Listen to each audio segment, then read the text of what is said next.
on you. Oh, we got a good one today. Night on the Grind TV, yo. I done brought all my beautiful sisters in today.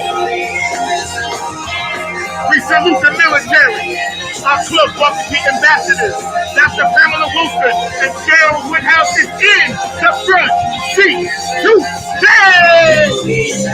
Produced by Mr. Mark Wick. Oh! How you feeling, South Carolina?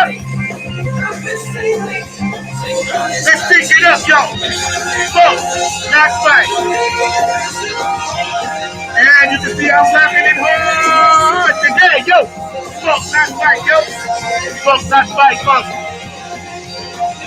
On folks from the front seat. Bay Shore, Long Island, my hometown. I love you. New York, Staten Island, Charlotte, Queens. Brooklyn's in the house. Shout out to my man Milo V up there. Y'all holding it down, bro. Serge, you heard what's up, Donna? Pennsylvania. Oh, look out, Bristol, we coming at you. Philly, Funky, Philadelphia. I need you all to stay active on the chat line today. Dr. Pamela Wilson and Cheryl Woodhouse is with us. Club Funky ambassadors, ladies of the military. You know how we rolling. We want y'all to get hyped as we celebrate Funk Not Fight Month. Oh yeah, next week Peppermint Patty will be in the house. Clap your hands, Brendan, Ohio. What's up, Fuki? What's up, Patty? Detroit, Minneapolis, how y'all doing? We gonna get in sync, yo. Shout out to my guy, Funka Drill. He's gonna be coming on in August, yo.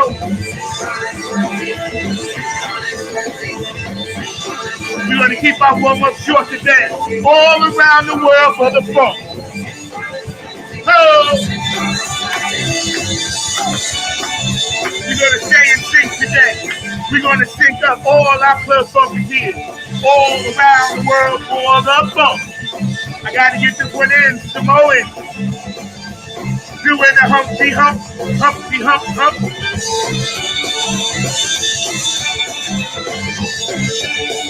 We got a good one for you today, so we ain't gonna waste no time.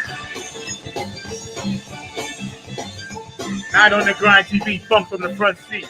Every Saturday, 12 p.m. Eastern Standard Time. We're into our 4th year, yo. So we appreciate that. We appreciate everybody staying active with us, man. And y'all hang out with us today because we got a really good one for you coming in. We're beaming in from different parts of the United States. We got a lot of future Funketeers that want to know how to sign up, and we're going to show you how to do that. We got a lot of people that's, staying active on the chat lines even during the week. We appreciate that. My producer, Mr. Mark Lee, and I are very, very appreciative and very grateful that all you guys tune in every week, all the time. Today, we got a special show. It's Funk Not Fight Month, and we declared that in the beginning of July. July is almost over, man. Can't believe it, yo. So, we got Pamela's with us, Dr. Pamela Wilson, and Cheryl Woodhouse is with us, both high execs in the Club Funketeer Ambassadors Cabinet, Larry Funkster Jones being the president and yours truly being the vice president. We also have, Mr. Mark Lee, one of the best producers that I know. I'm producing this show for the 4th year, so we're pretty excited about that. We got a lot of good stuff, but first, I want to shout out Peppermint Patty and thank her, and I will show you guys this beautiful shirt. Check this out. All right, so Funk Not Fight. So, that's what it's about. All right. It's about all of that. And shout out to Tony Cam. Love you, bro. I'll see you next Saturday. Working really hard. Looking forward to it. And of course, the Napier Funk Army. So listen, anybody that's suffering from the fires, or if you're suffering from, the floods, or you have any type of traumatic issues going on in your family, illnesses, transitions, whatever, know that Funk from the front seat is behind you 100%. You can always reach out to one of us because our chat lines never close. I never shut my phone off. I haven't shut my phone off since like 1992. All right. So, and I know it wasn't invented yet, but I bounce back and forth. Without further ado, Dr. Pamela Wilson, where you at? And Funk Dance Ambassador Cheryl Woodhouse. We're going to bring in these beautiful ladies, these queens. these women of color in the military area. Yeah. Y'all rocking the purple. Yeah. This is the first time we all been together that I didn't think the purple, because I know y'all always rock the purple. So, but I had to match up the shirt. How you guys doing? Doing good. How you doing, Zach? I'm all right. I'm hanging Are you in there. Everything's you keeping it beautiful. funky? We're doing awesome. Everything is beautiful. We're doing awesome. I see you got purple tones in your hair too, both of you. Look at that. You see that, Mark? I had to tap it with a little royal blue. That's one of my favorite colors too. Not, you will be doing my ego good if you tell me you did all this just for the show. Zach, this is exactly for the show. This is for the show. Who's got it better than me? This is it. Mark, he taps me and he just texts me in the private chat. He said, "Yeah, I see that." We want you guys to know that these ladies are taking time out of their busy schedules to hang out with us. So please stay active on all their pages. Support what they do. This is a serious cause. And I'm going to let Cheryl, you can start out first. You're the Club Funk Day ambassador, line dancer, like the coordinator of a lot of stuff. And we'll get into your military backgrounds a little bit later. But just please let our audience know from your perspective about Funk Not Fight and what does it mean to you? Absolutely. First of all, let me say thank you. She's back? Yeah, she go. First of all, let me say thank you for having us on your show, Zach and Mark. It's always a pleasure and a blessing to do these kind of things with you guys. And what Funk Not Fight means to me is to kind of dig in there, find out what's going on in your community. It doesn't matter whether it's your personal life, your outdoor activity life, your passion life, and your work life, and help fight what's going on around people. It could be mental health. It could just be, basic people just having a hard time. So when you say Funk Not Fight, when I put it in dance terms, I put the footwork into what the mind is saying, like, let's go. You know what I mean? Just dance it out. Do what makes your heart happy. Yeah. Doctor? Yes. Hey, Zach. Zach, you provided this platform for us to get funky and bring you what we need to tell you today. And it's all about spreading the peace. That's what we aim to do. And from my platform, I like to do it through education. And I want to make sure that anyone out there listening knows that it's going to be you that brings the funk out of you so we can get this world educated. And then we can have some really good funky times. That's what we're going for. That's what's up. And, we're going to stay right there with Doctor for a minute. While we're on the subject, please give our audience and our new listeners a little bit of your background, a little bit of your military. Tell people who you really are, besides this beautiful queen dressed in purple on the screen right here. Well, thank you, Zach. I really appreciate that. I'm Dr. Pamela Wilson, and I've served in the military 32 years. I enjoyed every second of it. And it's so fitting that we're talking about Funk Not Fight, because I was a member of the Chaplain Corps, and I still am. The Chaplain Corps is one in the military that brings that peace. And that's what we're trying to get that message. How can we take the message that we deliver and make people embrace it so they can see a purpose in what they have to bring to the table? Everyone has something to bring. And I'll tell you, it's not just me. It's me trying to drag that out of other people. But a little bit more about me. I am also vice president of the International Association of Military Women of Color. It's a veteran group. Our colors are purple, and we are so passionate about helping get young women and families and anyone integrated and work on those issues that pertain to women of color in the military. There are a lot of them, and they go unaddressed. And so we strive to do that as well. I also am a member of Wake Up, Stay Woke with Dr. Ife Williams on her platform of where she promotes peace and waking up, staying aware, knowing what's around you, knowing how to integrate, knowing how to get the best out of others. So I stay active with that and bring other people into a mentoring program. So it's not me, it's we. So that's what I do, Zach, and I enjoy doing it. Thank you for asking. Absolutely. When we have you on the show and you guys come on a lot, man, you always bring something special to the energy. And here we are now going on 4 years together, and each time it's been like, surreal. Cheryl, I'm gonna let you jump in and you can kick it about a little bit about what you do and who you are and all those good things. Absolutely. Again, yeah, I served in the military, came in 79, did 26 years. Just enjoyed, being around people, camaraderie through that dance up in there through the whole time. And Dr. Wilson, she was always been one of my dance mentors and followed me and kept up with me like she's second mommy. So of course I told her about the military. She came and visited. And then boom, I told her, Chaplain Corps would be the perfect MOS for you because you've always been that person helping our family and just always keeping us abreast and keeping us straight. So just going through that journey, we was able to serve together and totally we collected a sister in 58 years collectively in the We lost military. Cheryl for a minute, but she'll pop back on. You lost me? No, you good. Oh, okay. Yeah. So she just we just collectively came up through the ranks together and we come together and just make sure we take care of people, mentor, which is what my mother, who's her birthday's tomorrow, Oh is what man. she always, yeah, give it up for that, definitely. And she's always instilled in us for take care of people, bring others along the way, but don't forget about yourself.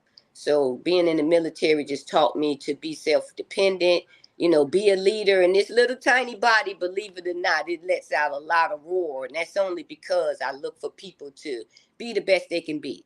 Empowering women. That's just kind of been my thing my whole life. I just didn't realize it. I'm always grinding for women, mostly because in the military, it's male dominated. It was, but women are stepping up. They taking roles. They becoming leaders.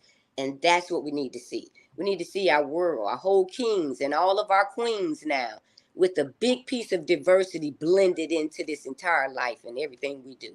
And that's always been my push. Empowerment, diversity, and dance, and bringing others along to do what you do. Because anybody can do what you do. They just need to practice. That's Right? so dope, man. Good for you. And I had my wardrobe consultant. I popped off and back on so I could get my purple on. See, so I wasn't gonna go out like that. So I gotta follow. You know what I'm saying? So check this out.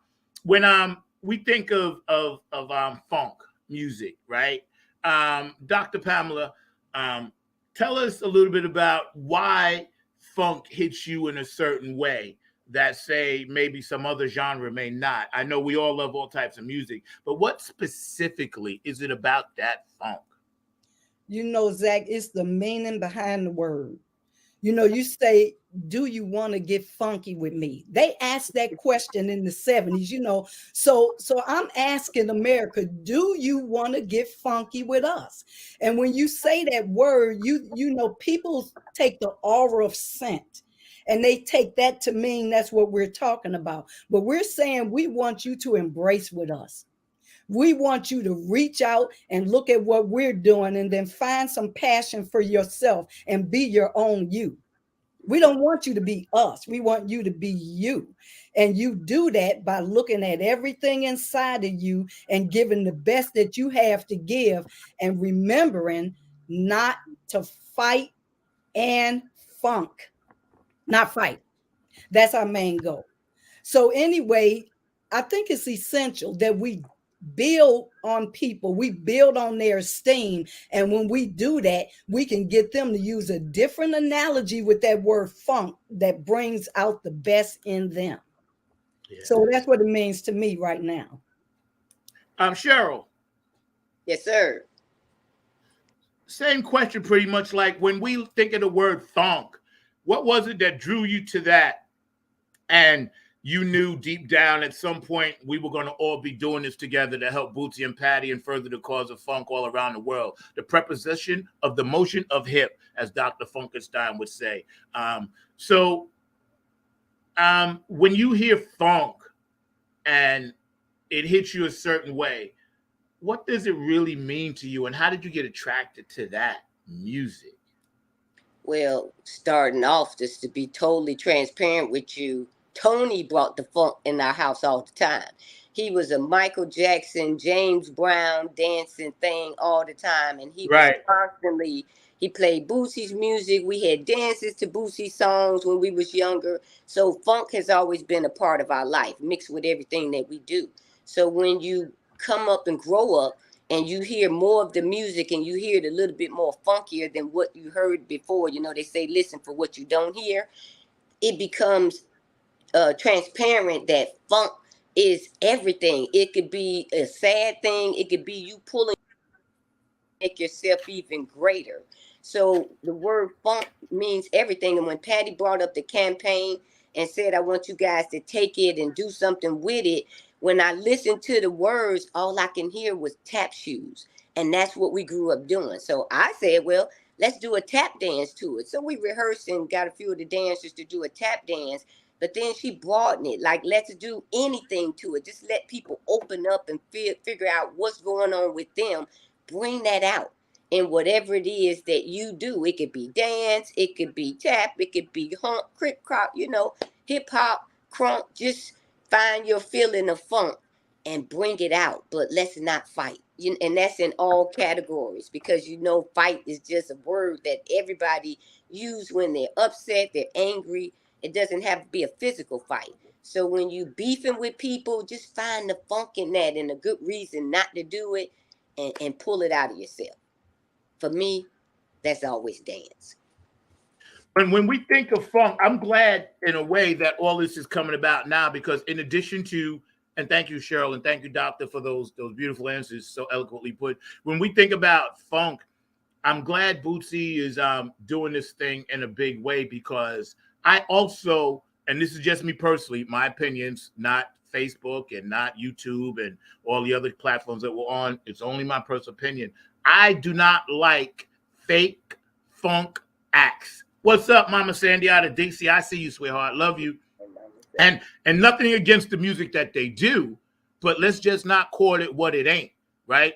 And with Funk Not Fight, I think it's allowing a lot more young people that don't necessarily know the difference to say, hey, wait, this Funk Not Fight thing goes with a specific type of music. And I'm at a concert watching 90s R&B acts. They ain't playing that music, so why are they calling themselves funk? This is what's under the craw of every OG like me. We all talk. We all love their music in the 90s and 2000s. We love hip hop and rap. We do not like when they're calling it something it is not. It's a disgrace. It would be like my band playing my songs and then calling it Beethoven and Bach. It's a disgrace. How do you guys feel about that? Cheryl, I'm going to start with you first. Well, I honestly think when you have a certain vibe or certain groove that you groove to, nobody should try to copy that, because it becomes a part of something they may develop that may come big out of it, and then they done took something that was your soul and reproduced it. That's why they say patent your stuff. It's the same thing in dance. You create a dance and somebody just changed the music and do the same exact dance, and then that dance blows up and yours never moves, because it's about the music. It ain't about the steps. It's the song that moves people. So you don't want your creation taken by somebody else. And if they decide they want to do it, call the person up and allow them to be a part of it, or get their approval before you just take everything that they've developed in their heart. You know what I mean? Yeah. How do you feel, Doctor, about that? Well, I look at it as funk being like an element of everything that comes out of the core. You know, the core is music, and you reach down in the middle of it and you look for that individual message that everybody can relate to. You dig in, pull it out. That's funk. That's the funk. And you have to let individuals know where to get their own funk grooves. Everybody has them. I'd like to think that some of the main elements, like you said, are always in everything, and I hear it in everything, and I respect what these young people do and who they listen to, because you could tell the true funk soldiers, the young heads that listen to the real stuff, and as opposed to people that don't. You know, I have my issues with the promoters and the Live Nations of the like, and the iHeart radios. Don't be putting on shows and putting, R&B acts on and then calling it funk. Because funk not fight. If you want to know and you watch it and you didn't know what funk is, you watch Boosie, you watch George, you watch Dumpster Funk, you watch all of these funky bands that's out there doing it, you'll see and hear the difference. So all I ask young people to do is do your research. Don't just fall for the okie doke, because like they say, you fake the funk, your nose will grow. And we ain't really doing that. Funk Not Fight. We're hanging out today with Dr. Pamela Wilson and funk dance ambassador Cheryl Lynn Woodhouse. And these ladies are beautiful women of color. They work in the military. They've done their time in the military. So please support them in every way. Their brother, obviously Tony Wilson blowing up James Brown's birthday all over the country and everything. So we're going to try to get together and do something with him as well. Mr. Markley, my producer back there, the man behind the glass, keeping it funky, keeping it fast, always sexy, never sassy, never classy, always classy, never lasty. Mark, I love you. Happy birthday. Shout out to Mark. He had a birthday a couple of weeks ago. So since you was on your vacation, happy birthday, Mark. And also, happy birthday to the Dr. George Clinton. We love to funk you, Funkenstein. Your funk is the best. All right, happy birthday. And we'll get a pickup of George later on. So what's new, ladies? What have you guys been doing in a minute? Not just yet with, there he is. See, George beams in whenever he wants. Mark ain't listening, following no instructions. Happy birthday. I guess it's apropos that we put him up now because he is the man. Happy birthday, George Clinton, the man, the funketeer, the one who started it all. Where did he start it? Where was he born? Right here, Kannapolis, North Carolina. And North Carolinians that don't know that, I despise y'all, because y'all should know that. Every time I ask somebody where he was born, they say Plainfield. I was like, nope. He was born in Kannapolis. And you can see right there, George is up top. And that's me with young George, all right, at his birthday party. Yeah, man, that was out 50 years. Wait, that was his 50th, I think. Yeah. So anyway, happy birthday, Dr. Funkenstein. We acknowledge your funk, because it wasn't for you, we couldn't be doing this, right? So, yeah, man, thank you, Mark. That was dope. See, that's typical. The funk just does what it wants, which is good. But tell me, Cheryl, what's new? What new dances you got coming up? What's going on, and who have you been working with lately? Yes. So the dancers virtually across the world would be in connection with coming up with the dances. Patty asked us to do something to King Records. So when they, was saving King Records, we gave each person a track to develop either salsa, baka. A young lady out in North Carolina, Loretta Rombog, is right there close to where you are, and she does bachata and the Latin type dancing. So she's rocking out something to Funk Not Fight for me. We had about 5 or 6 of the ladies, Shawana Moore, Danita Moses, Dr. Wilson, myself, and one of the young ladies from Philly that rocked out a tap dance. So we got on the tube, Zoom, and rehearsed it, and then we got that done up. So we're working that, and then the Funk Not Fight. Patty just mentioned in our recent meeting, she wants to do different types of stuff, not just one thing. So, I'm telling the line dancers, hey, just reach out, find your funk in it, come up with a dance, teach your students, send the clip, and let's Funk Not Fight. You know what I mean? So just trying to get everybody to come together and teach the dances. I just recently started teaching at the Dance Academy, Beyond Words Dance Academy. They're brilliant there, the young ladies. So I teach the adults line dancing. So we already rocking out BYs and the booty dances and the James Brown, and we're going to teach them your dance as soon as I get them beefed up a little bit more to these steps. So it's going to be a good thing. And now that everybody is pushing the Funk Not Fight, a lot of them are having events like Shawana Moore. I'll be in Chicago in August 3rd and 5th. She's having her 10th anniversary line dance event. So I'll be there, and we're going to do a collaboration to Funk Not Fight. So, yeah, I saw you posted that, and that's so dope. I can't wait to see that, because it's just a miracle how all you ladies go all around the world, and you've already been that in the military. Now it's come full circle. Dr. Pamela, tell us a little bit about how the support for this movement that Patty and Boosie started has grown into this really huge worldwide phenomenon? Well, I'll tell you, Zach, that's a great question. They opened up the door for more funk than you ever imagined. And I really love the push on education, because you can funk and still be an educator. You can Right. deliver a message through funk, through education. And we're going to do that to make sure people know that you can be as smart as you want to be. You can be not so smart if people term you to be that, but everybody can funk. And one thing about funk that I want to make sure everybody knows from an educational point of view, it cannot be duplicated. Funk has its own individual style. It cannot be duplicated. So those that try to duplicate it will not have a lot of success. And in fact, you can find the funk not fight inside the person. And when you find that, you'll get that individual spiel, because no two people are alike. So find your funk, find your groove, and then bring that. That's what we want to do with education.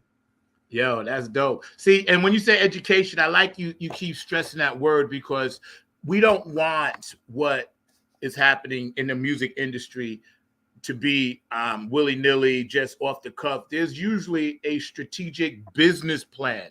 And you ladies are very educated in business. You both have your own.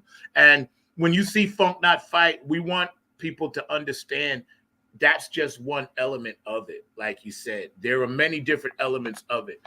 One is the branding, Funk Not Fight. That's part of the, the other element is, podcasts, working with people together, crossing over, empowering women.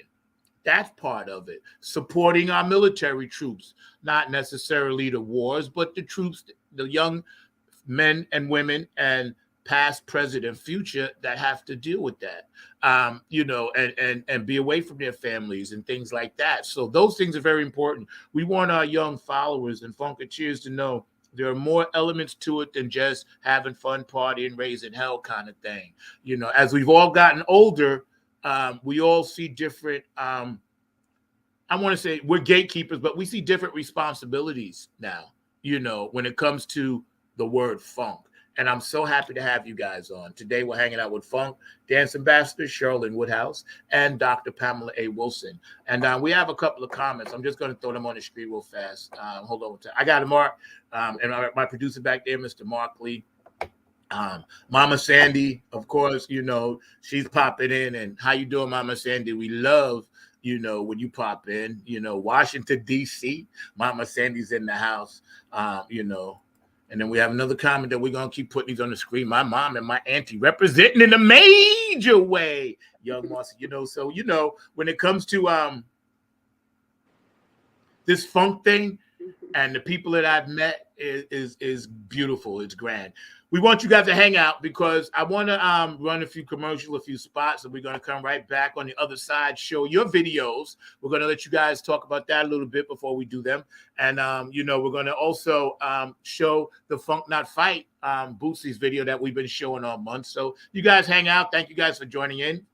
Not on the Grind TV, Funk from the Front Seat. I want to hear my main man. Hey, this is Keith Jackson with P-Funk Radio, inviting you to check out my brother Zach Robinson with Funk from the Front Seat. Saturdays, 12 noon on the East Coast and 9 a.m. on the West Coast. It all happens on 9 on the Grind TV and also on YouTube.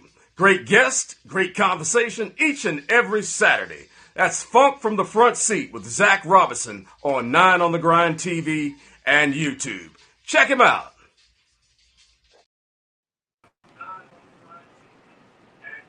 Hey, it's Chris.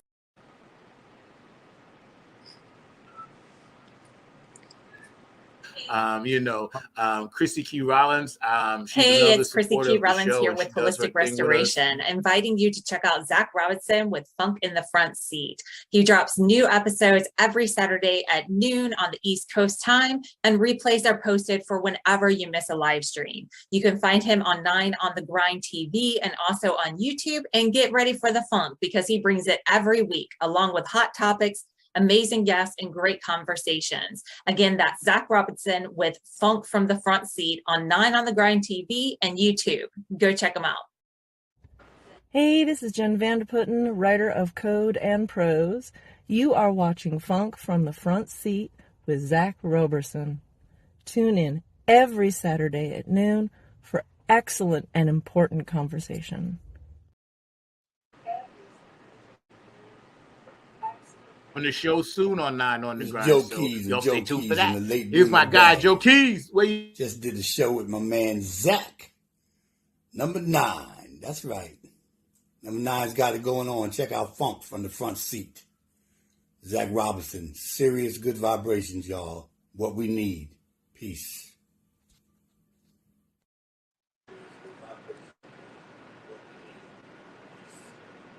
Mandrill, and he's gonna, be doing a documentary and everything. And I have to mention that because it's very important. Key element to the funk. There are a lot of funk bands out there doing it. So Cheryl, Mr. Mark is going to run some videos, and Dr. Pamela, and we're going to show which one we're going to show first, Mark.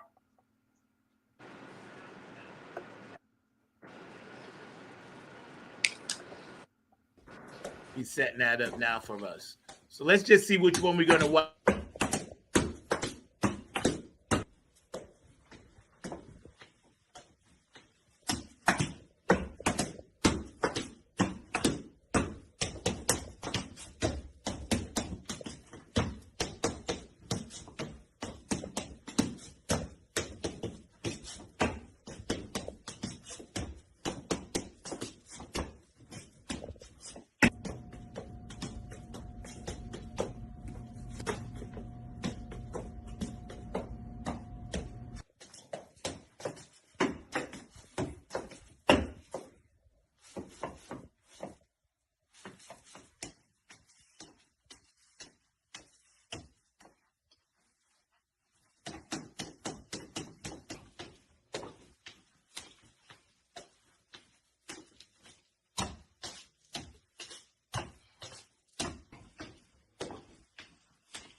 Before we go to the next one, Mark, hold on. Please tell us who that was and what he was actually doing. That was my brother, Ron Wilson, who just retired from firefighter. He's also a Hall of Famer for wrestling.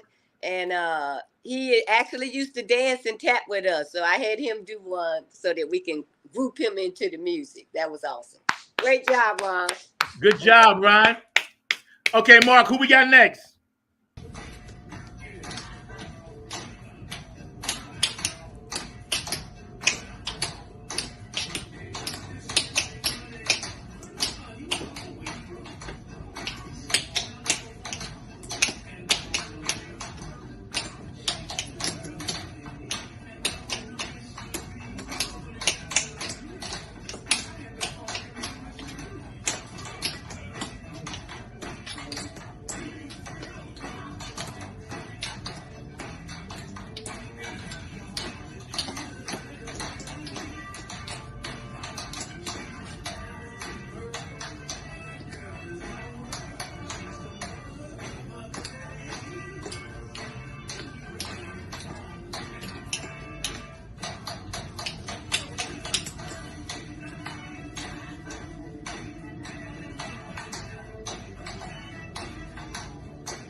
Now, who's that?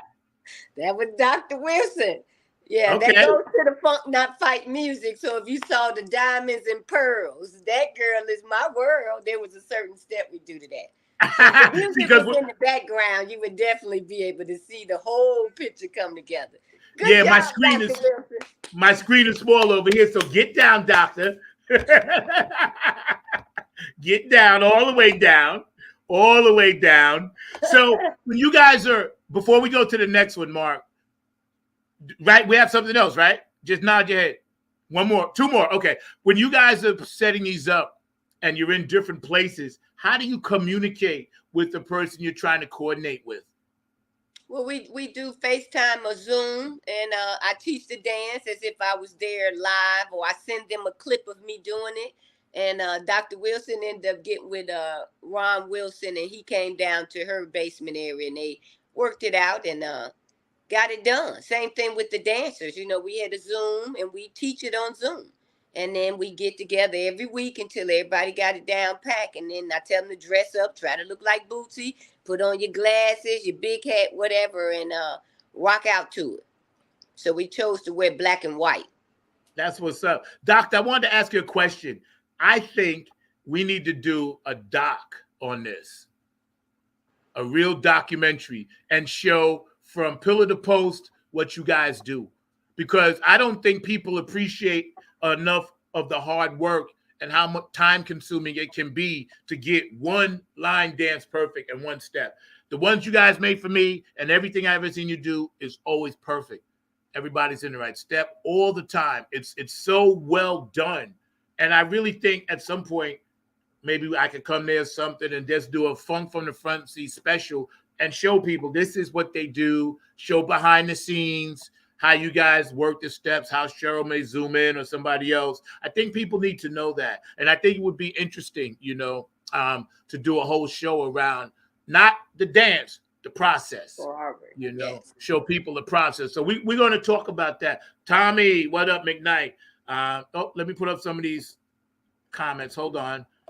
Oh, I'm sorry, Tammy. My bad. Man, I'm having real issues, Mark. I can't see anything. I need more glasses. Hey, Tammy Tam. So Tammy. That's our IWOC. Love this. Ladies are rocking the house. Hey, Zach, I want to make a couple of comments on something that you asked about. Sure. Yeah, let me go back to that tap dance with my brother, Ron Wilson, the one that's the 32-year fire department, just retired from the fire department after 20 years. The significant part is he's a wrestling coach, and he did that simultaneously while also working with Chicago Fire Department. So not only did he do that, he has a wrestling group, and their name is Beat the Streets Wrestling. The whole purpose is to teach kids skills in wrestling and those types of things to specifically keep them off of the streets, but yet teach them a life skill that, of course, they're going to need later on. So it's a lot of mentoring and everything that goes in with that. But what they get to see when they saw Coach Ron Wilson tap dancing, they may have got a chuckle, but what they got was determination. What they got is someone that's not afraid to take a challenge. What they got is someone willing to show somebody that I'll show you the soft side of myself. I'm going to bring out the funk to show you that we have positive things out there that we're doing and we don't have to fight. So this campaign, yes, absolutely, it is fitting. We need this. But I just want to make sure you understood it was a lot more to that. And I want to give another shout out when you showed George Clinton, because, oh my goodness, right now I am in that age group of funk. I am getting ready to celebrate my 50th class reunion in Harlan High School in Chicago. And we were just totally into Bootsy, Parliament, and everything that kept us alive, because we were in that age where we did fight. And we had to find ways to not fight. We're talking sit-ins and gangs and all of that. So the funk brought the peace. And I'm telling you, when we have this 50th year reunion, Harlan High School, September 15th and 16th in Chicago, Tinley Park Convention Center, we're going to rock some funk. We're going to rock it, Zach. Oh, they're going to learn the funk, not fight dance. You better believe it. I want to go back to something you mentioned about your brother. First of all, kudos to him and shout out to you. But it seems like your whole family was raised to serve, or taught or felt the passion to serve. We're going to get back to the visit in a minute. But tell us, where did your family get this passion to serve humanity and their fellow man from? That's amazing. Our parents. It starts in the home, Zach. You have to, if you see a fight, you know how to navigate a fight. Yeah. We saw a lot of fights. It may not have been internal within the family, but you had to learn to fight. When you have a lot of people around you, whether they're brothers and sisters, teachers, pastors, whoever the people are that interact in your life, you have to know that there is going to be a fight. Funk Not Fight is definitely going to help to bridge some of that. We need that. We need a campaign. We need someone to tell the story. And through the life lessons that we learned and the eras we grew up in, these lessons are keeping us relevant. Bringing leaders back. That's what we need. We need more Funk Not Fight. You're right about that. What prompted most of your family to join the military or become firemen and everything else? Like, what was that drive? He's a coach. What is that besides your parents that it gave you? Because, you know, parents give their kids a lot. So it's up to the children to instill it in themselves and do it. So what was that made y'all do that? Let's be real on one thing. It actually was the fight. It was the fight that we did not know how to fight. We grew up poor. We grew up not having. We were certainly the haves and the have-nots. And just the poverty level of learning how to live without and how to navigate without. How do you do that? The bond that united us was music. And our family, it instilled that in us, that you can always find some type of way through your troubles just by integrating music into your life, having a dialogue with people that understand a different genre of where you are. Funk, it was the way that got us there because no one was the same. And this was this individualism that you could bring to the table where people understood. If funk has its own language, Zach, it has its own language. And we learned that. Our family taught us how to be funky. And you embrace it however you need to. So for us, it was the example set by our parents. It was not having. Yeah. Yes. Right. And it came from, because funk started with, you know, I heard Bootsy once say George took, you know, and James Brown and them, they took nothing and made something out of it. You know, Bootsy told me that once, you know. Yes. He said, you know, hey, we're proud of you, him and Patty. You took that show and during COVID and you took nothing and made something out of it. And I never thought about it that way. But I get a lot of nice compliments from everybody. And it's just a beautiful thing. And that's one of the most nicest, most spiritual compliments that someone ever gave me, because I never thought about it like that, you know. But I guess because, you know, we're doing this together now, and here it is 4 years later, and we Funk and Not Fighting, and we're all carrying on and continuing this thing. But Cheryl, tell me a little bit about how you got that, what Doctor said and what Tony got and her brother and your brother from your parents. How did you incorporate that in your life? Yeah, that was everything for us, because I remember at 2 years old in my crib, standing up, holding on to the bar rails and hop. You know how you used to hop and dance. All I heard in my ears since I've been born is music. And, you know, my mother and them's home had the downstairs bar type effect with the paneling. We used to be in there dancing, rehearsing. And my mother has many, we did. My mother had many brothers and sisters, and certain ones that came over that loved to dance or just loved social life. They come to my mother's house, and that's where they hung out. So while they were down there juking and jamming and having their little drinks, we was upstairs cooking and clanning and dancing with them and peeping through the door. So for me, in my house, it's always been fun. And then on the outside, while the crime was going on, we knew nothing about it, us as kids, because mom kept us enclosed in some form of recreation. So we went to the parks, and that's where we did tap, modern dance, tumbling, gymnastics, whatever the season was. We was out there doing the season, or in the house doing the season. And as Pam said, at times got hard and mom's lights got shut off. No problem. We get in the living room, we stack on top of each other's shoulders, and we play Rock'em Sock'em Robots. We play hide and seek. We took her pain and turned it into fun. So we didn't want our mother to feel like, oh, you can't afford this, because we going through that at times. But now we understand why they did what they did. And you try to instill that in your children. And I know my son is watching, and thank you, Jarrell, for the shout out. But You just want to keep fun, activity, and sports in their life. And that was something I've done throughout the military and in my life.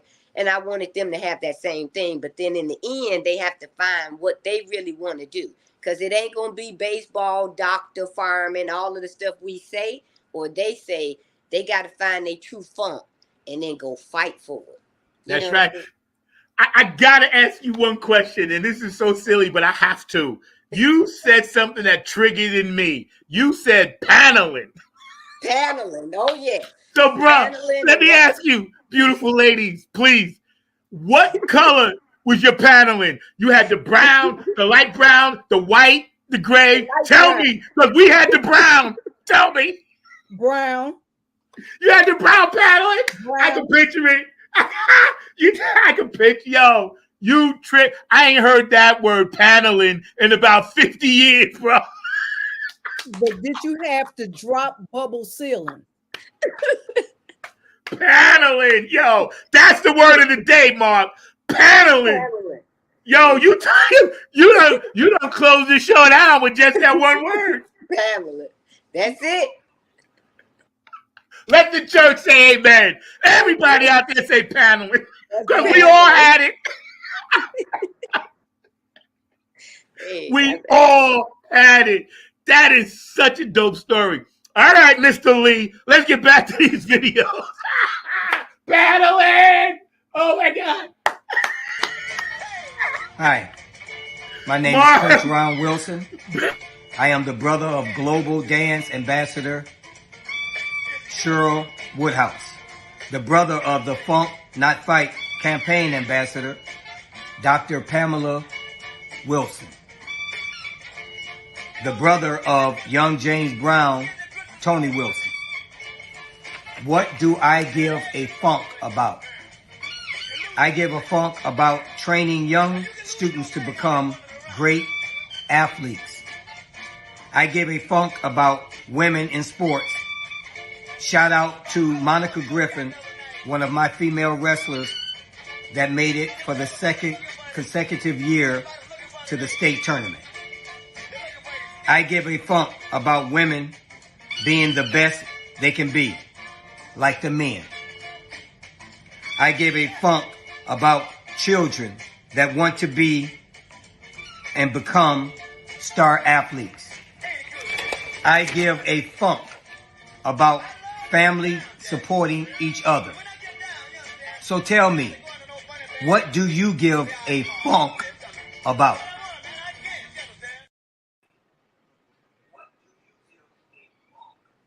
That was special. And most of the time I screen everything, but sometimes I don't, so I can be surprised. That was special. That's special. You know, you guys are a special family, man. You're a special breed. They don't make them like you guys, man. I'm serious, man. Mr. Lee, we have one more?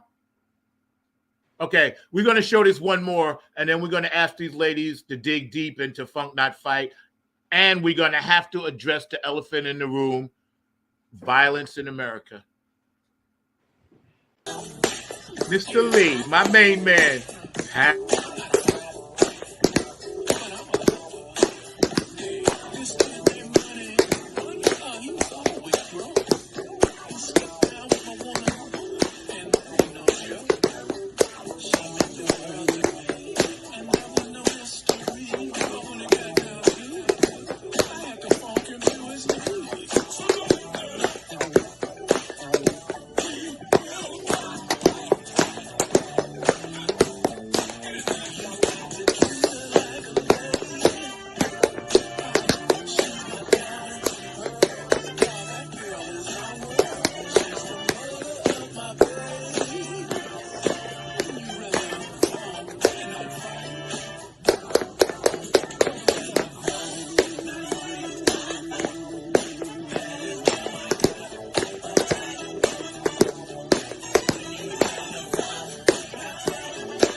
That was my choreographed feet doing the tap dance. I choreographed to Funk Not Fight, just showing the footwork.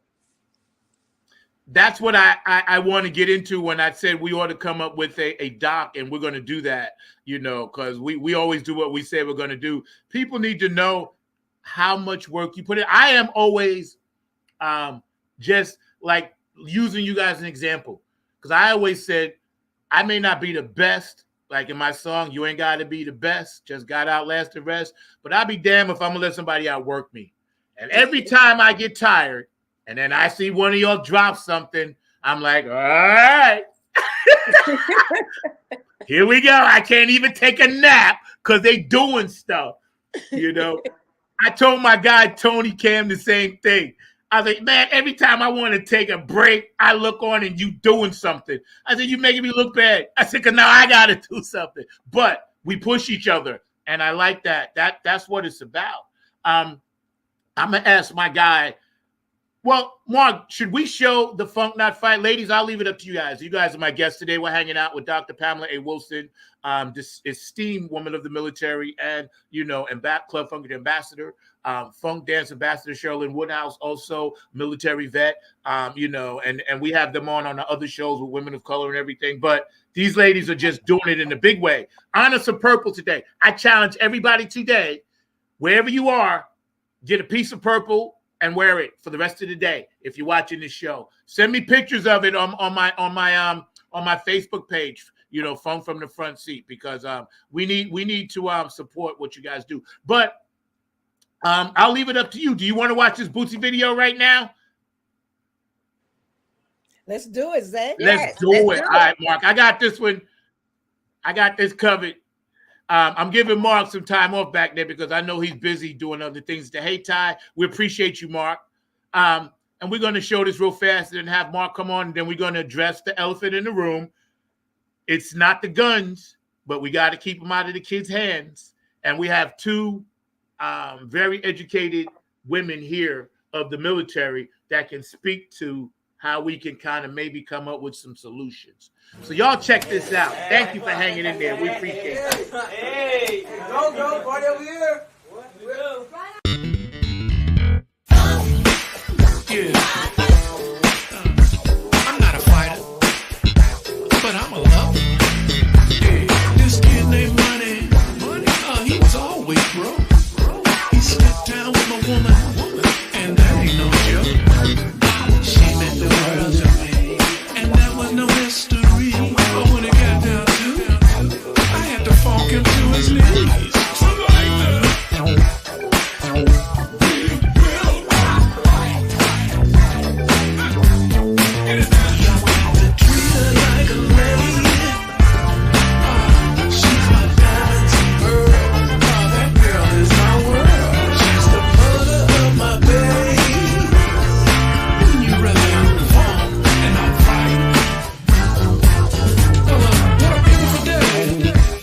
In the neighborhood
Big brother Boosie, big sister Patty, yo, man. Club Funk Ambassadors right here. Funk Dance Ambassador Sherilyn Woodhouse, Dr. Pamela A. Wilson in the house. You know what's funny?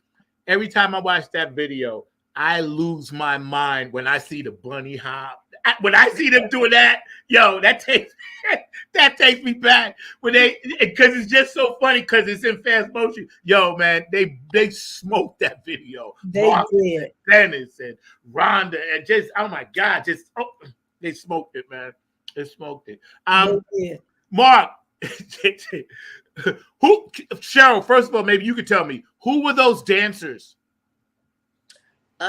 Those were dancers that I believe Patty may have gotten that were part, I guess, of whatever. They probably brought those folks on from Cincinnati. From Ohio, I was gonna say, probably in that same area. So only because I wanted to shout them out, and I don't know who they are, but anyway, kudos to y'all doing that line dance Soul Train thing, man. George the Funk Vinci, bro, I got you, bro. What up? Kudos, because I want to shout them out. I just don't know who they are. So if you find out who they are, tell me, and I'll make sure I get it posted. But that you know, Brian Culberson, and it just it smokes. Everything they touch is smoking, man. Mr. Mark Lee, I need you to jump in for a minute. We get ready to get serious now for a minute. No, I'm going to jump in and everything. One second. Let me set you up. Okay. Funk Dance Ambassador Sherilyn Woodhouse is in the house with us. Dr. Pamela A. Wilson is with us, right? Both women of color of the military. And also, please follow their pages. And if you're out there today, please put on some purple. But what I was going to get into this roundtable really quick, and we're not going to keep it too long, but I want to start with Dr. Pamela Wilson. Just the weekend of July 4th, right? We had at least 10 mass shootings all across the country in every state. Now, you ladies were around guns in the military. I always say it's not the weapon or whatever it's called. It's the mindset behind it. Dr. Pamela, if you were going to talk to I'm going to put you in a scenario. If you get a chance to speak with a young lady or a man that has that choice to make, teetering, what would you tell them so they teeter into the funk not fight and put down the gun? Well, let's start with the gun initially. That's important that we will not admit. Responsibility starts with the owner of the gun. Mm-hmm. That's number one. So we need accountability for that. And once we're able to get that handled, then we can start placing accountability and blame to the right person when that said property gets out of the wrong hands. That's accountability once again. And it really kind of goes back to the home that you're living in. Yeah. So if you are that homeowner that owns a gun or whatever, you just must be responsible. We can't throw blame to anyone. Things happen. People do get into locked boxes or whatever happens, but responsibility starts with the owner of the property. You have to be responsible. Once it gets out into the wrong hands, that's when your values come from whoever you are. And we are not ones that take responsibility for telling people how you raise your family, what values you teach them. But what we can say that there are consequences to the use of those weapons, and they are used for a particular reason. Misuse is what we need to start talking about. Yeah. And we need to start talking about hard consequences. That's the elephant in the room people will not get with.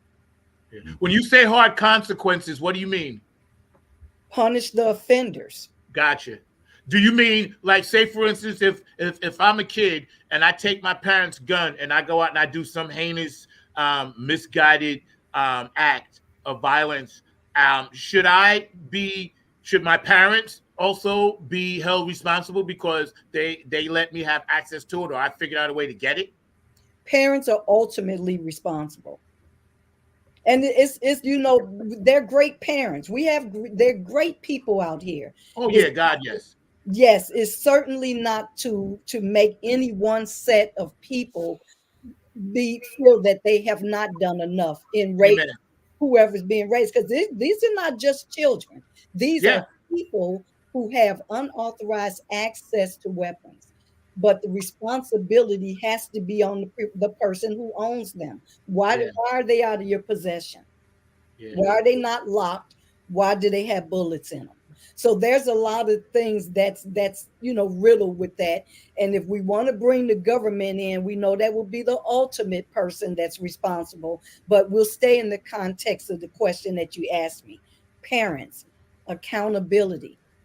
I love that answer. Mark, I'm gonna get you in a second. Cheryl, could you jump in on that answer, please?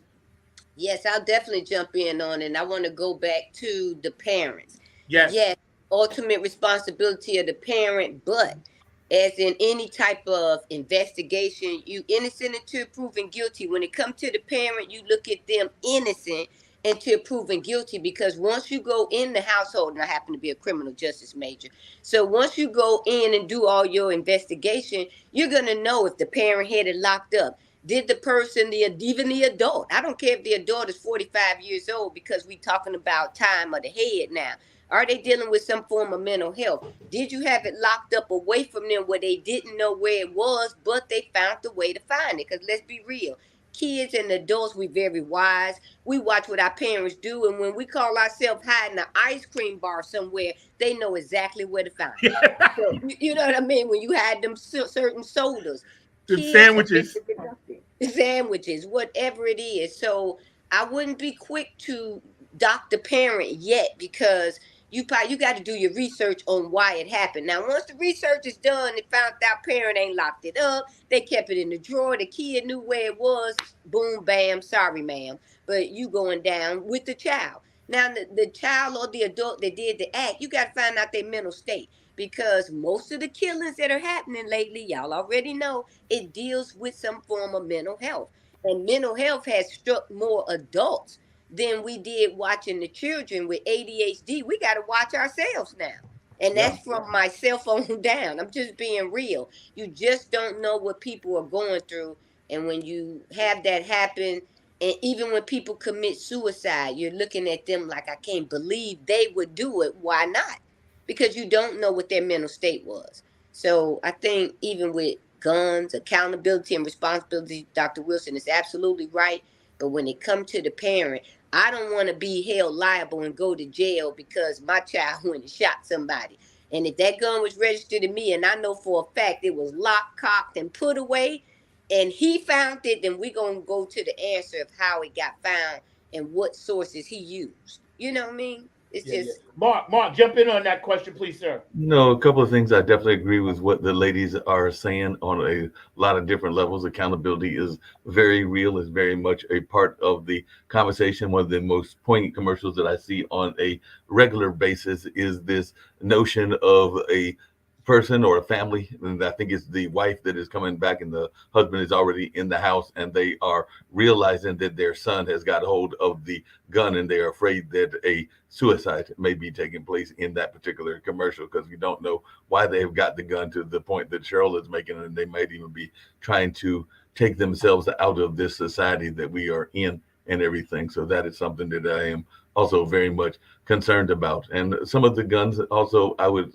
argue, probably need tighter regulations and all along those lines, because there are certain guns, and I am definitely one that believes in protection of the home and think that anybody knows that we sometimes have to protect our homes and all along those lines. But I don't know that you need an AK-47 to protect your home, and you definitely don't need it to hunt a deer. I'm just being very real about it, because that AK-47 is going to pretty much eliminate, and there won't be much meat left for you if you're trying to get venison. Let's just be very honest about that and all along those lines. So I do think that we have to regulate some of the types of weapons and all along those lines. But ironically, it's not just guns that are being regulated and everything. In this area, we've seen a lot of kids that are getting souped up vehicles, and they're running around and in some cases torturing people. And a lot of folks are trying to figure out ways to regulate that. I'm trying to think of the terms, but they're like all vehicles, terrain kind of vehicles that you can get around. They're motorcycles and other types, and they will oftentimes weave in and out of traffic, and they can be a nuisance, and they can oftentimes even cause people to go into road rage. So I know that there have been conversations here about trying to figure out ways to regulate that as well. And just really quickly, I know we're going to get into more of the conversation, but I was just going to let you know, Zach, that there is a past guest here, and I'm not saying they're going to win. They're going to have a uphill fight and everything because they are not the front runner, but I do think that they are a solid contender. So a past guest of this show right here, Funk from the Front Seat, is running for mayor of Durham, North Carolina. So we may have a direct contact if we can get Leonardo Williams to run, because Leonardo Williams announced on Thursday, I think it is, that he's going to be a candidate for mayor in Durham. And well, good. Crime is one of his issues. Good. Tell him to rerun the show we did with him, and he'll win. And right. We're getting back on. Thank you for saying that, Mark. And yeah, Leonardo, you got my endorsement. You got Funk from the Front Seat officially endorses this gentleman, Leonardo, for mayor. So you got our endorsement. I want to get back to the education, and thank you, Mark, so eloquently putting it and you ladies with your answer. We're hanging out, Funk from the Front Seat, 9 on the Grind TV, every Saturday, 12 p.m. Eastern Standard Time, 9 a.m. Pacific Standard Time, right? And we're getting to some seriousness. Of course, we are all involved in the national campaign, Funk Not Fight, along with many, many thousands of people around the world, started by Bootsy and Patty Collins. The goal is to have a specific venue, building, space for kids when they feel a certain way, doctor, and then they can go to this place and do artwork like a center or something, rec center, this and that, play music, understand, listen, that energy that tells you to be dark and hurt another fellow spiritual energy, you need to channel that, because we all know, like Chrissy Key Rollins says, dark energy is light energy waiting to happen. And it's our job as light workers, Club Funkity ambassadors, podcast celebrities as Mark, military men and women, musicians. It's our job to use everything we have, all our resources. This is why God, I think, brought us all together now. You notice we didn't meet each other before, but he's like, listen, all my workers, come to the front of the line. It's your turn. So we're going to do our best, Bootsy and Patty, and for everybody out there. I wanted to get to some of these comments. First of all, thank you, April, and thank you, Faye. I appreciate that. That was dope. And George DeFunca Vinci had a very interesting comment that I wanted to put up, and we're going to show that. And George, we'll be with you right after this show, and we're going to work on some things, man. It also depends on where the kids are being raised too, because they may be getting bullied by someone and they want to hurt them. That will make the kid look for a weapon like a gun. And you're absolutely right. A lot of factors go into it.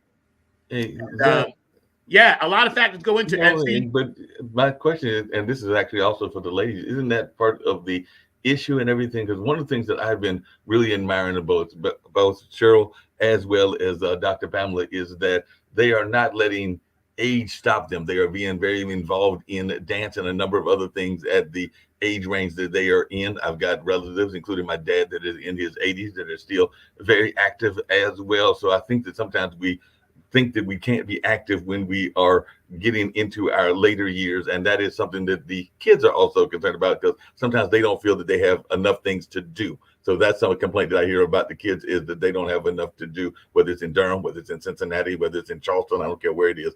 They are complaining that they don't have enough venues. So I would agree with something that you said, that we've got to find ways to keep them engaged. But I would love to hear the ladies' thoughts about that.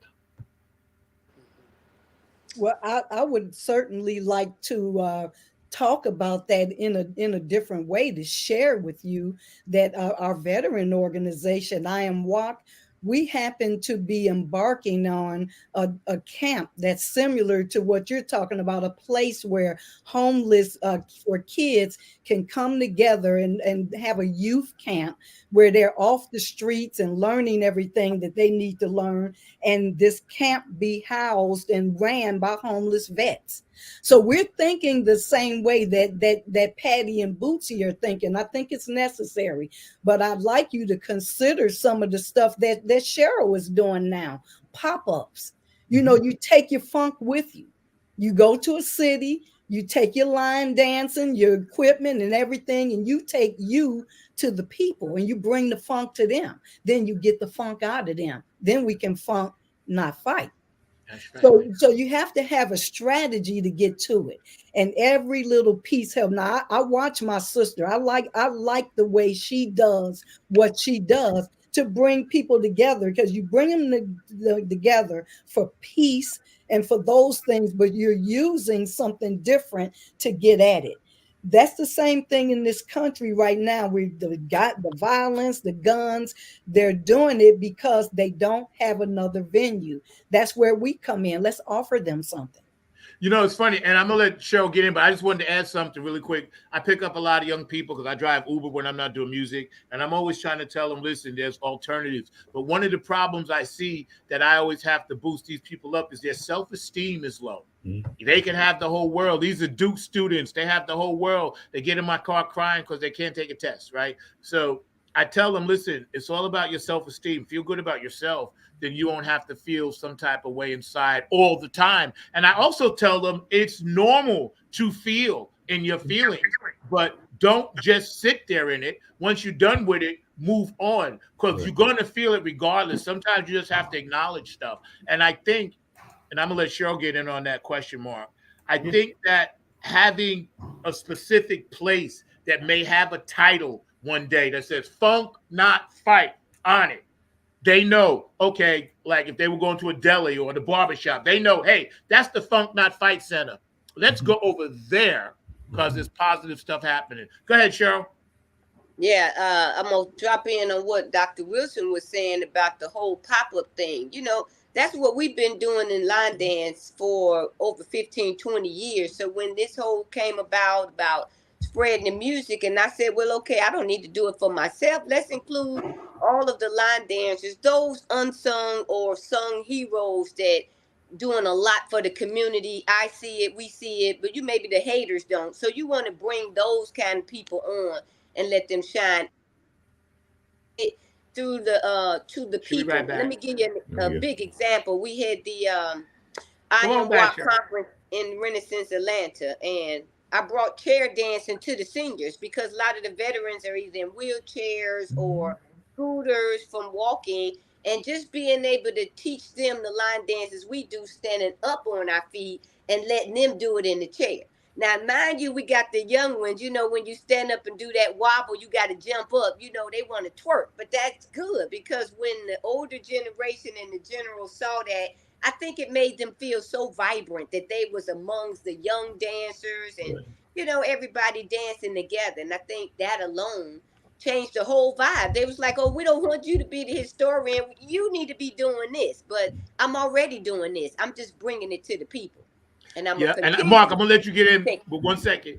I just want to say I got to shout out Tony Cam and the Funk School. I'm going to be there on the 29th. It's going to be our second one. Last time we had about 8 to 11 kids, and they did a little concert, and we're going to do it again. And the mayor and the city council is going to be involved along with building bridges over in Lynchburg, Virginia, next Saturday, the 29th. So if you're over there and you want to come down to the theater over there, building bridges. You can find it all over the websites and check out what we're doing, because like Dr. Wilson, like, you know, Cheryl and a lot of other organizations that Mark works with at the Hate Tie, we are all bringing these kids together to give them something else to do. And we just have to keep spreading that. You know what I'm saying? So I just wanted to add that. Mark, you were going to add something? I was just going to add in this whole notion of a pop-up. That's literally what is going on here at the center that you were referring to, the Hayti Center, because it is a pop-up food and vendor event with a lot of different fashion folks and a couple of artists and things of that nature, but they are outside literally in the parking deck. So it is a pop-up event, just like we were talking about, needs to happen globally and all of that. And actually the organizer, I'm looking at him right now, Brian Lawson, is a local community organizer and does a lot of these kind of things. So they'll be doing one in August, and I think he's shooting for September. So it'll be the 4th Saturday of every month. And if the weather holds up, that might even go past that, but 2 more are scheduled and all along those lines. So I am a big fan of pop-up events and all along those lines. There was something y'all said earlier that I've got to tease you about, both you and Dr. Pamela, and I see Cheryl's back on. as well and everything, because y'all were talking about paddling. I avoided that. I avoided it with a quickness and everything. I did have the little dog house that you got your name put in if you were a bad person and everything, and I tried to avoid that as well. I'd be lying, and I'd love to hear if y'all had this as well, if I said that I avoided the switch, because they would give you to go get the switch. If you brought back the little switch, you would have to go back and get the bigger switch. So I was wondering if Pamela and Cheryl had to deal with that, where you would go and you try to get like a little small tiny switch, and they'd be like, "Nah, you need to go back and get that tree." Yes. Yeah, we've been through that before, the little switches. And I'm going to be honest, I brought all the little thin switches, the ones that break as soon as they touch you. I was like you, but I don't know. But did you get that psychological award that they would give you as well? Because they would make that switch whistle, so they would get it to whistle, so that you knew that you were about to get some serious lashes and everything. Because I had a whole whistling sound. It was I know it was a Southern thing. I don't know if y'all did that in the North, Zach and everything, but it definitely would have that whistle, and you would get, you would know that you were in trouble. I'll just leave it at that. Well, from a guy that got many a whooping, because I was always bad. I didn't do nothing to people. I was just always into shit. I remember, like, my stepmother, who she used to whoop me, right? And when I would bring back the switch, right, she would make sure that I didn't, because I used to try to break it in advance and then make it a little less, more pliable. So when it hit me, it would kind of bend. So she would do what you just said, Mark. And sometimes she would be like, "Oh, you think you slick? You broke this one." You know what I'm saying? Yo, Cheryl, yes, I would break them in advance. She would get 2 or 3 good links, and then it would break. And I'm doing this whooping dance anyway. I was one of them. I wasn't gonna stand still and take it. I was all over the map. I didn't care if she whooped me longer. I was dancing on it. But it's funny you say that about that. Paneling and that's the word of the day. Yep. That's dope. I just wanted to add that. Don't ask me why. No problem. I just had to think about the switch, because I just knew that, like I said, I tried. There was other family members that were worse than I was, but yeah, I have, even us good folks have our moments as well. So, and I do know that actually Mom still owns the doghouse, because it was literally little dogs who had your name on it, and if you were the bad one, you went in the doghouse. So definitely that was something, and Mom still has that doghouse that was an inheritance from my grandmother. So I think a couple of the dogs might be missing, but the house itself is still in fairly good shape. So when we nowadays, see, you were talking about how we was raised, right? Mm-hmm. We can't do that to our kids now. You can't. Right. They took a lot of things away from parents. Not that whooping your kid is good or bad. I'm just saying the threat of the whooping is what kept me in line, And then my father always told me, listen, when you go out there with a Robinson name, you're carrying my name, his grandfather's name, his family name. We cared more about things like that, the little things. So, Doctor, educationally speaking, how can we put, and I know the school districts don't want us to do this, but we have to take back the school boards, because there are things that are being taught in school now where these kids are never going to pay attention to it, and all they do is daydream. And you know what I'm talking about. How can we fix some of that? Zach, that's a great question, because think about just funk, not fight. When you think about funk, it's individualized. Well, so is education. We cannot put everyone in the same building and expect that they're going to get the same thing out that they went in for. So there is some merit in individualized teaching. There really is. Now, the thing with the school systems right now is so many schools popping up now, but there are many geographically schools being built in the same communities. So you have that diversity of school choices, just as you have diversity in people and how they act and what they do. So I think it's something that's in that we must do. We have to feed America for America to feed us. And it just spills into everything we do. Yeah. Cheryl. Yes, sir. Oh, I was mentioning, like, what can we do in our school systems to get our school systems to join our Funk Not Fight as far as incorporating some of the disciplines. Because I talked to a lot of teachers, man. They say they get 6th grade young men and women, 7th, 8th, and 9th, trying to teach them Spanish, and they can't even speak English. That's, you know why? I mean, not that they're from another country. Our own kids can't read or write. They don't know an adjective, an adverb. They just don't know. Right. But give them that music and turn that Spanish and that English into a little bit of music. It ain't got to be hip hop. It could just be the spoken words and change it to musical, and they'll know every freaking lyric and word to that particular song, which is their study plan. So you can find ways by reaching people musically. And to say that, it's strange you said that, because I went to Atlanta for the conference. There are people that was like, you need to be up in the schools. You need to be up in the senior citizen homes doing what you do.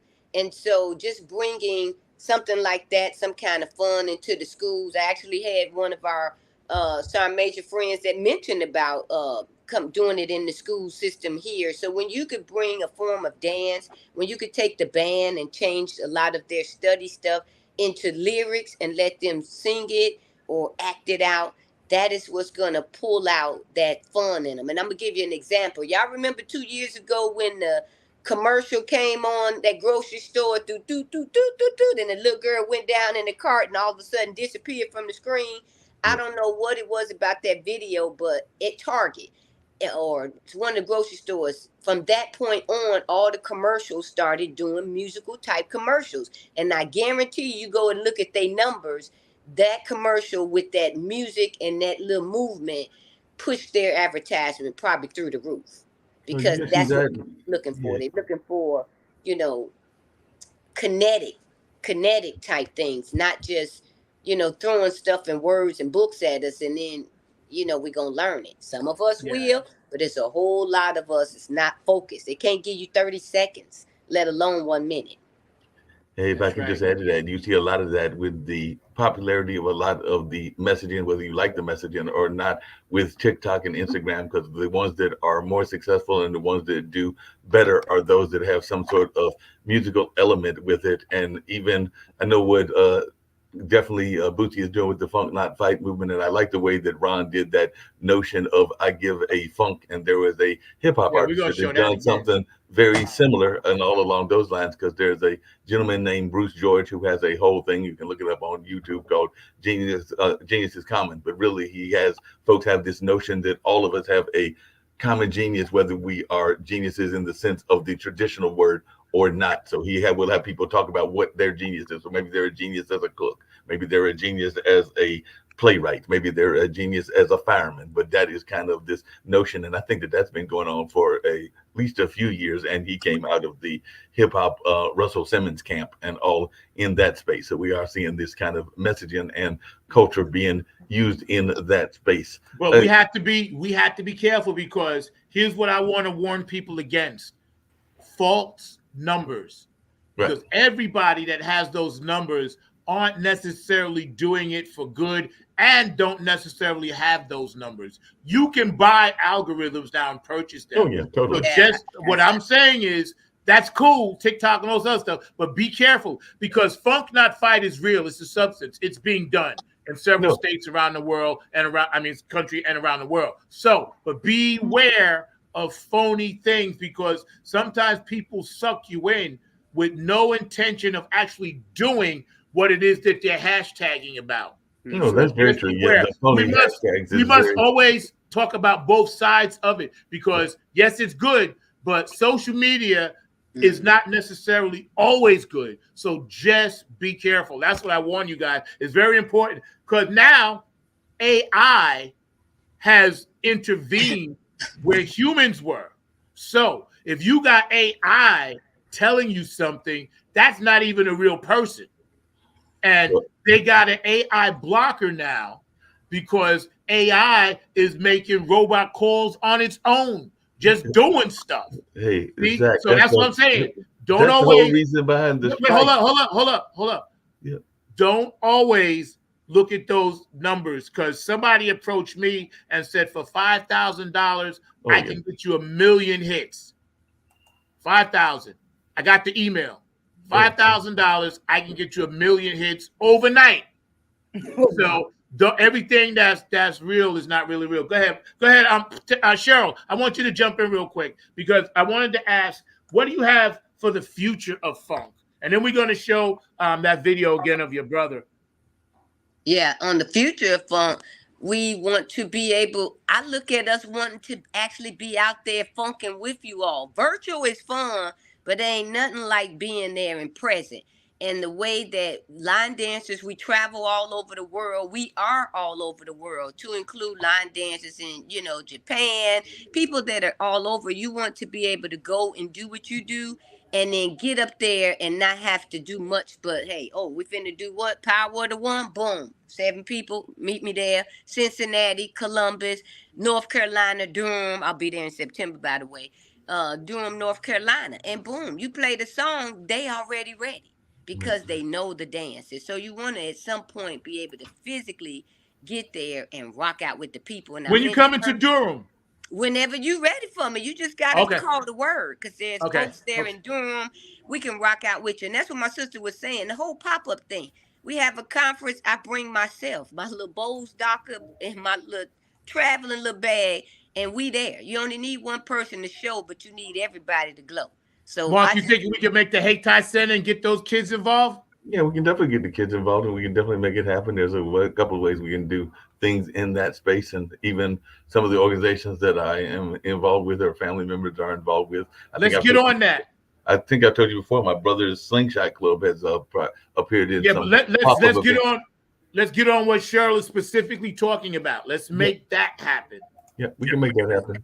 We can definitely make that happen. Hey, Dr. Pamela, just really quickly, I remembered the term I was looking for, but what would you say to those folks that are trying to regulate, whether it's regulating the guns or the vehicles? Because a lot of our kids here in Durham, and I know it's all over the country, are getting into these ATVs. So there's those dirt bikes, and they are sometimes of a nuisance. So for those folks that are trying to figure out a way to regulate that, what would your suggestion be toward them? Because I've heard some people that are very concerned about those kind of things, both here and around the country. Well, ironically, the old school back to the basics approach works. Mm-hmm. Number one, you have to be involved with your politicians, whether you want to be or not.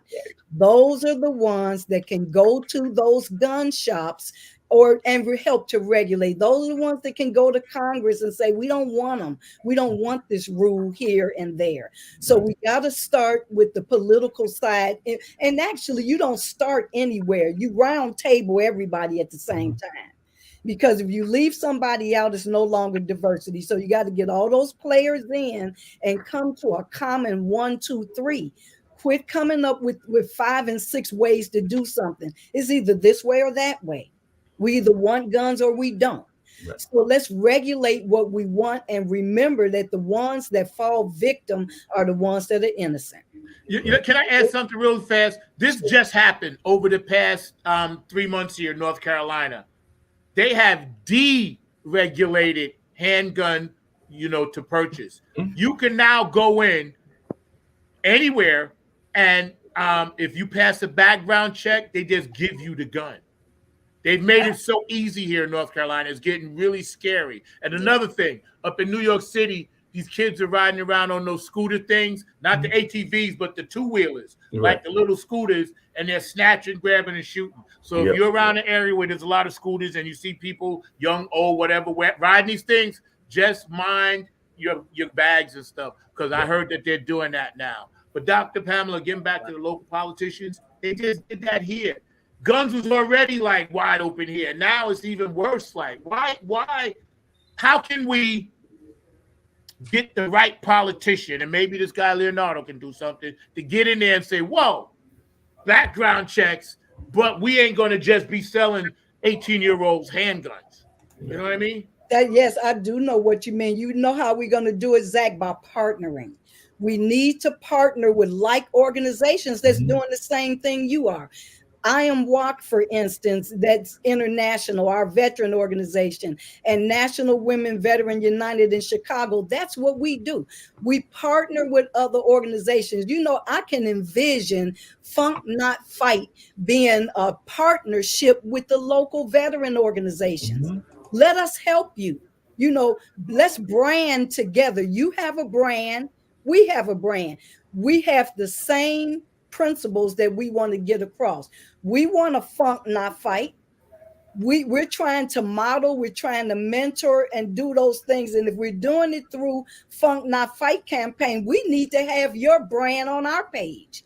We need to know what you know, but you need to know what we know as well, because we can help promote your programs. And that's what we need. We need to promote each other. Yeah, we definitely got to do that. Hey, we get ready to go, but I want Cheryl to jump in on something because yeah. I wanted her to talk a little bit about when you're deciding whether you're going to tap or line dance, right? And I know this is jumping off away from the guns, and we kind of got through that enough. But I wanted to let people know you've worked with seniors, you've worked with people in wheelchairs, handicapped, whatever. I want you to let people know you encourage everybody. Say somebody, because I worked in a lot of senior homes. I worked for the Carmelite nuns. We used to do a lot of stuff for people that was in wheelchairs. You know, we used to involve them. You can still use your upper body. So I want you to get into a little bit of that, of how, you know, it's for everybody. Doesn't matter what your limitations are. We lost your volume, sweetie. I'm sorry. So let's just say, for instance, you are wheelchair bound, or you can walk, but you don't have far distance, or you are paraplegic and your bottom lower part can't move, but your upper. So I want you to imagine all these people lined up, different disabilities. When you get ready to introduce the dance, the first thing you teaching them is the movement, and you're going to start with either the lower or the upper part. I'm going to sit in the chair with them. And depending on, let's take the wobble dance. Everybody know you jump up first and you bounce 4 times. So if you're sitting in that chair, I showed them how to move their feet up. If their feet can't move because they can't move that part, then they use your arms. And you can jump up by sorry about that. You can jump up just by jumping your hands up. So you find that part of the body that they can use that simulates the same step and movement. Just as people that stand up, move in precision, left and right, going to move your feet in that direction and then bring it back. Froze. You froze. Okay.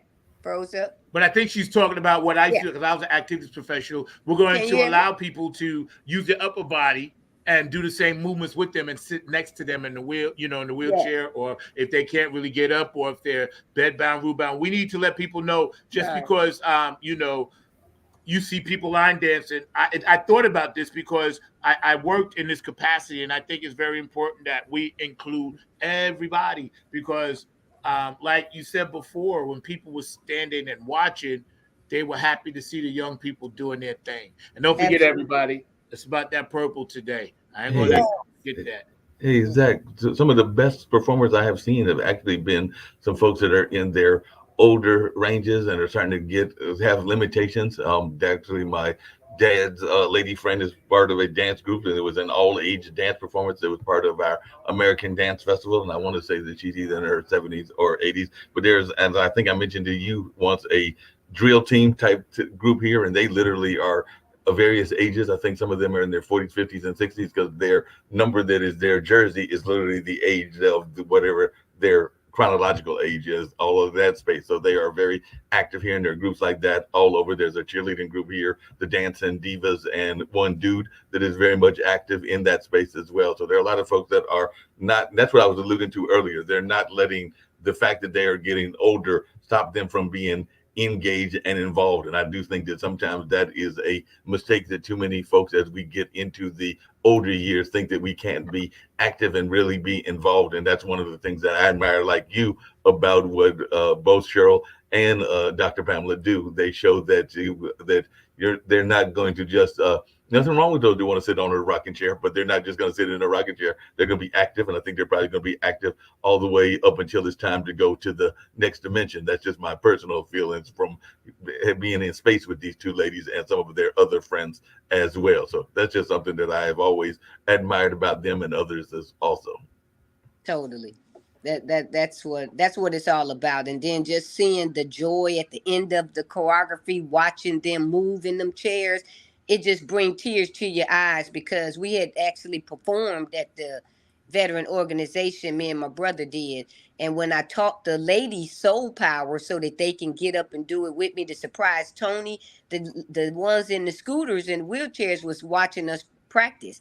They've learned the steps mentally, and when we got out there and performed, you could see the people in the little chairs footwork moving like we were moving, because I had already taught them a few chair dances. So just seeing that is just so enlightening, because that's what you're really born to do. I'm a kinetic girl. I like to be there and show you the steps and let you know where you're stepping off wrong. Virtual is fun, but ain't nothing like the real thing. And I had kind of been telling Patty that when they have events or they're doing local stuff, reach out, let me know, because we got dancers right there in Cincinnati, and these are steppers and ones that are big movers and shakers, and no problem for them to come and be up. You're gonna do this song, boom, we'll be right there behind you rocking out the dance. And to have that is going to be so much different than, you know, seeing people fluently moving right, left, up, and back, than to see people that just regular dance to a beat. It's a whole different atmosphere. And well, ladies, it's been an amazing show. We want you guys to come back. As always, thank you, Mark. Awesome production today. We're going to give you guys the big screen, and we're going to get off for a minute, give you the last word. And for everybody out there, remember, we've been showing all the information on the bottom. Please, there's banners. There's a lot of information that you will find if you just Google Funk Not Fight. If you Google National Women Veteran United, NWVU Chicago. If you Google, I'm going to put it on the screen right now so you guys can check it out. www.imwoc.org. And, of course, our national brand that we're doing with Patty and Boosie Collins. Thank you, big brother, big sister. Funk Not Fight. All the Club Funketeer ambassadors and Club Funketeer members around the world, we salute you, because you guys work tirelessly. You work endlessly to keep the funk alive. Also, shout out to the doctor, Dr. Funkenstein. Happy funky birthday. And if I may, we love to funk you, Funkenstein. Your funk is the best, because take my body and give it to mine to funk with the rest. Hit me with the one and then, if you like, hit me again. We love you, Funkenstein. Dr. Funkenstein, y'all. See? We know, George. We got you, bro. Hey, Zach, just really quickly, I know you're going to give it to the ladies and everything, but don't forget that on tomorrow, we do have the show with the folks there in Ohio, so that'll be here on the network and everything. And I did hear Dr. Pamela's comment and everything, and I would agree. So maybe at some point we can have a conversation with Cheryl, and maybe Nine on the Grind can offer that platform of that course they are saying that they want and everything. So of I course. think that would be something we need to have a conversation about, to maybe have a performance of dance here on our network and everything. You know what, Mark? You read my mind, because I'm reading the comments, and I think when we decide on what day it can be, we've already got enough in the can. So you can just keep adding more Cheryl and Dr. Pamela, and we can pick out a day, a time. Ain't gonna cost you nothing. Then you come on the network, Nine on the Grind TV, and we just run them, we loop them, and put it on YouTube. Kind of get it all in one spot. Because things change so much.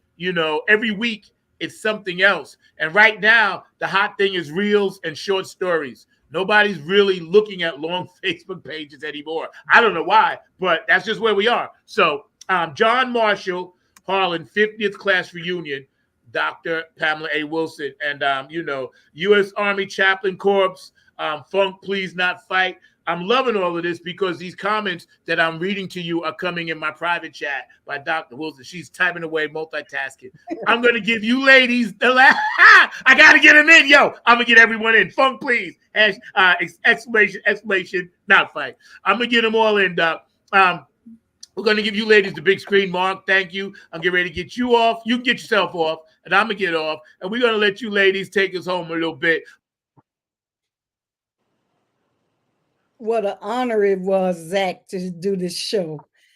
It is a fitting fight right here to not fight. So let's continue the fun. Cheryl, thanks for this platform. Absolutely, sister. Thank you so much. Hi, my name is Coach Ron Wilson. I am the brother of Global Dance Ambassador Cheryl Woodhouse. The brother of the Funk Not Fight campaign ambassador, Dr. Pamela Wilson. The brother of young James Brown, Tony Wilson. What do I give a funk about? I give a funk about training young students to become great athletes. I give a funk about women in sports. Shout out to Monica Griffin, one of my female wrestlers that made it for the second consecutive year to the state tournament. I give a funk about women being the best they can be, like the men. I give a funk about children that want to be and become star athletes. I give a funk about family supporting each other. So tell me, what do you give a funk about? What do you give a funk about? What do you give? You ladies have the full screen, so I want you to go ahead and take us out so we can get out of here. I love you. Ladies have the full screen. Absolutely. So thank you again so much for allowing us to come. Dr. Wilson for always being there for me, as well as everyone in my family.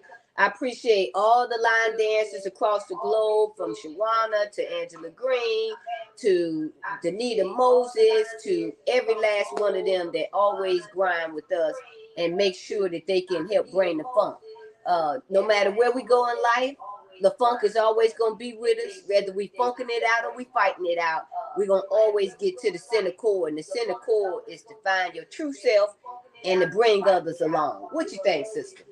I totally agree. And I think all of that starts in your home.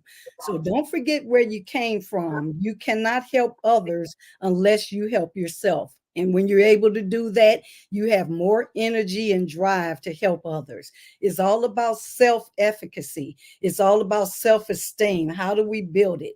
You do that by getting into your family and understanding that the structure is there to protect you. So you go out and you help protect others. Let's funk, not fight. What do you say, sister?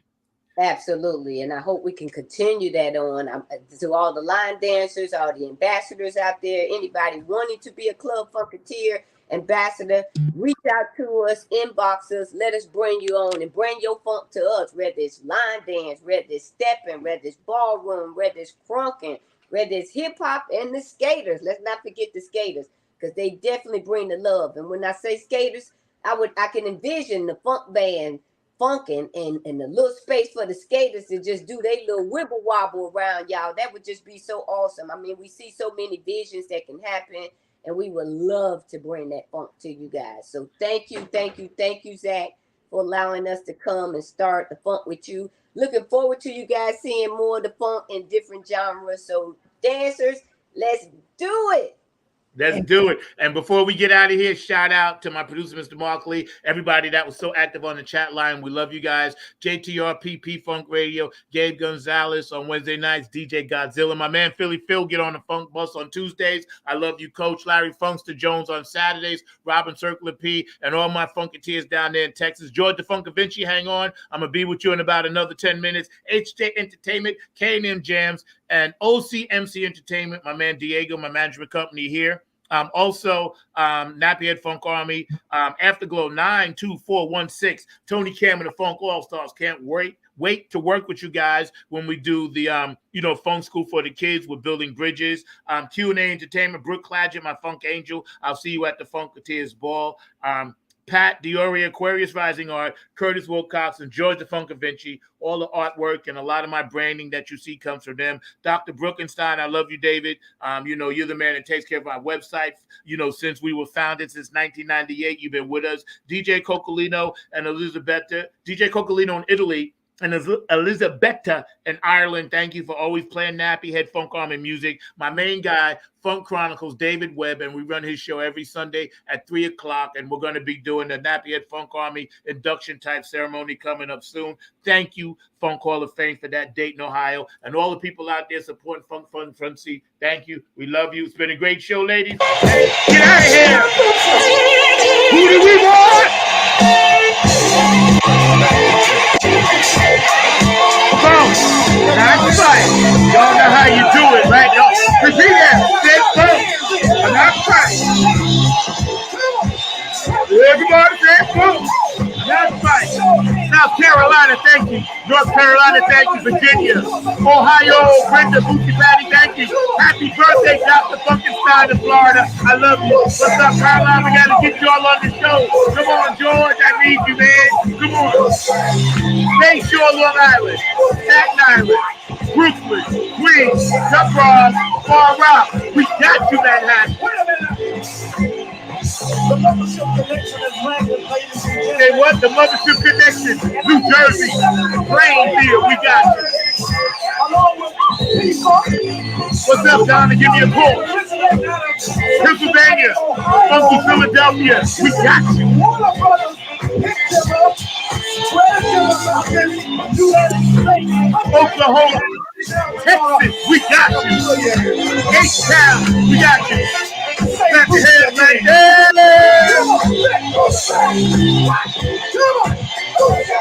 Let me hear your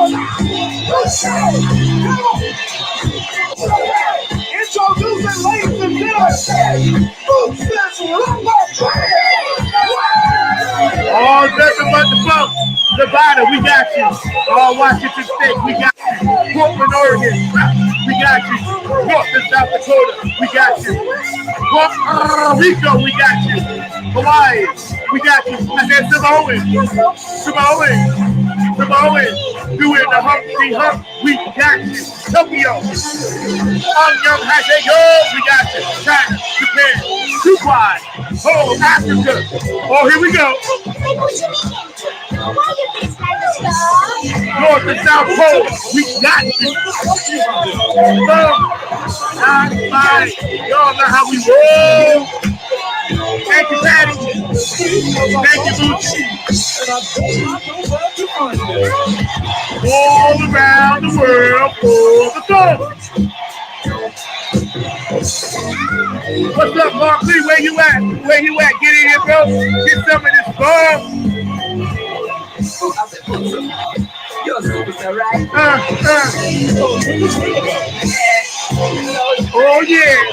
Don't it feel good, England, Germany, Italy. We got you, Popolino, Ireland, Elizabeth, we got you. What's up, Boo? Love you. Stay safe on your trip, all right? Man, I'm ready to go to a concert right now. Hey,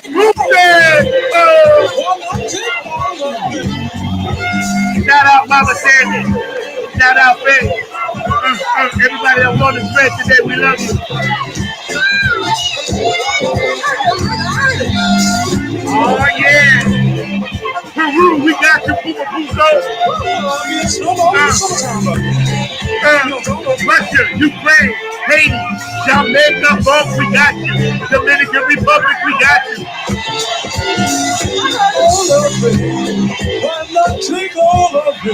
A couple of other shout outs.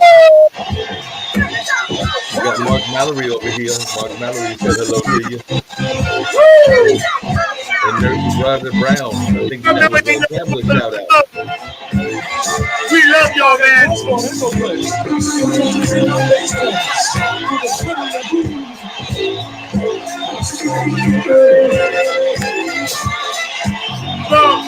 Not fight.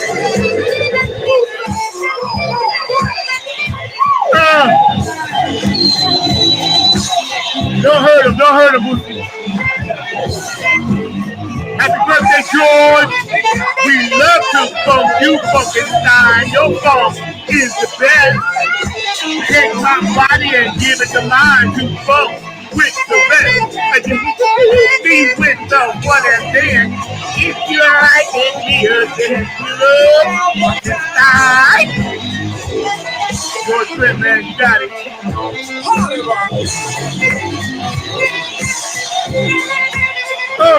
Funk from the front seat of the one. Y'all have a great day. Don't forget, we need you in that purple today, y'all. It's been a fantastic show, another great week. And I want to bring it down, make it mellow. And what I'm going to tell you is this. Funk, not fight. Peppermint Patty is beaming in next Saturday. So that's going to be a special show as we close out Funk, Not Fight Month right here on Funk from the Front Seat. Always on 9 on the Grind TV. Follow us on YouTube. Hit my pages. I'll try to get back to you as much as I can. Just know that we love you guys. You're very important to us. You're special to us. And everything you do out there makes a difference. So remember, wise choices. Take your time and think about it. And whatever you do, do it right. And remember, funk, not fight. Let's get out of here, Mark. Thank you, ladies. No problem. Getting ready to get on out of here. So big shout out to Nurse Rhoda Brown of the Chaplain Corps, and also to one of the other ones that I saw as well, young James Brown. So we can. What up, Tony? Yep. And also Mark Mallory. But yeah. Oh, my man Mark. What up, Detroit's in the house, bro? What up, bro? I see you at the ball, man. We'll talk. Hey, it looks like Dr. Pamela Wilson also said Esther 4:14 for such a time as this. Couldn't agree more with that. And shout out to your brother, man, firefighter and all that good stuff, man. See, it's all about the giving. That's why I love being around y'all. You know, you guys are just make me happy. You all like are that awesome. says, funk not fight.